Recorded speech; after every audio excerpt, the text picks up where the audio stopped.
Hello friends, it is Danny. Welcome back to another video. Today I am going to be reviewing Love, Life, and the List by Kasie West. I was given this book for free in exchange for an honest review from the publisher, which is HarperCollins or Harper Teen. I'm gonna talk about it because I got some feels. It is about a 17-year-old girl named Abby Turner?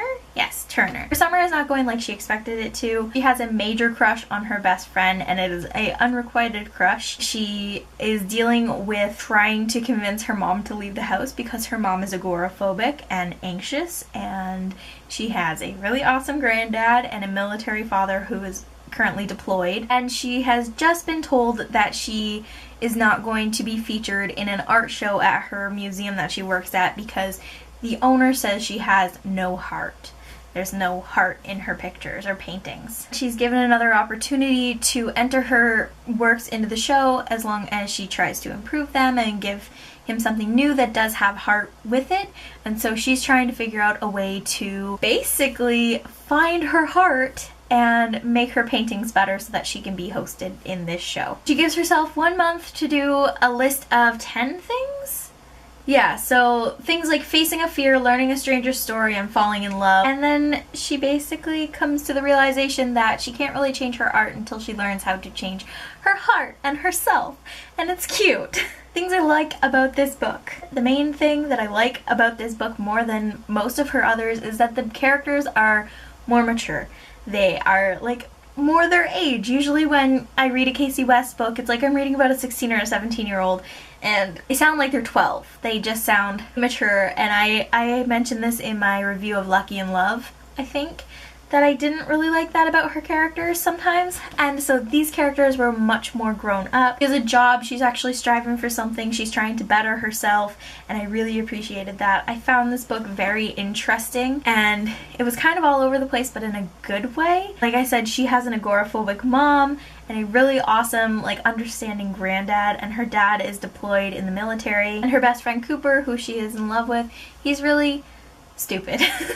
He's stupid, but like in a lovable sort of way. More so clueless than stupid. That being said, he also really pissed me off because he was so clueless about a lot of things. However, I was really proud of Abby, the main character. She never gave up on what she wanted to achieve. She wanted to better herself in order to get herself there, and I was proud of her for not giving up on that, not taking crap from anybody about it, and she didn't want to take any help from anybody. She wanted to be able to do it and accomplish it on her own, and I was really proud of her for that because I identify with that. Like, I never want anybody to help me. I just want to be able to do it myself, even if I have to work for it.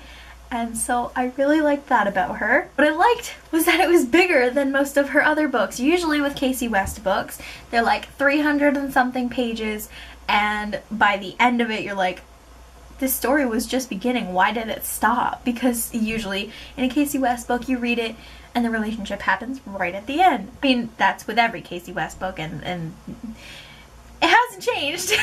But at the same time, like, I feel like I was given more of a background for the characters in this one, and that's why I liked how much longer it was. It was a tad cliche, yes, the unrequited love, and then he's dating somebody else and she's jealous, and she, you know, it's cliche, but it's contemporary, so I didn't really expect anything less, and I enjoyed it. I don't think this was as good as By Your Side, but that's because I really love Dax, and I really love the other main character in that book as well. I can definitely say that this is like a close second to my favorite, and I can't wait to read more Kasie West. I really enjoy the themes of this book and how all of the characters have their own thing that they're dealing with. They all love each other, and it's cute and it's good, and I really recommend this book if you're looking for a good contemporary. I obviously gave this book 5 stars. It was more like a 4.5 out of 5 stars, but even still, it was good. I enjoyed it, and it will not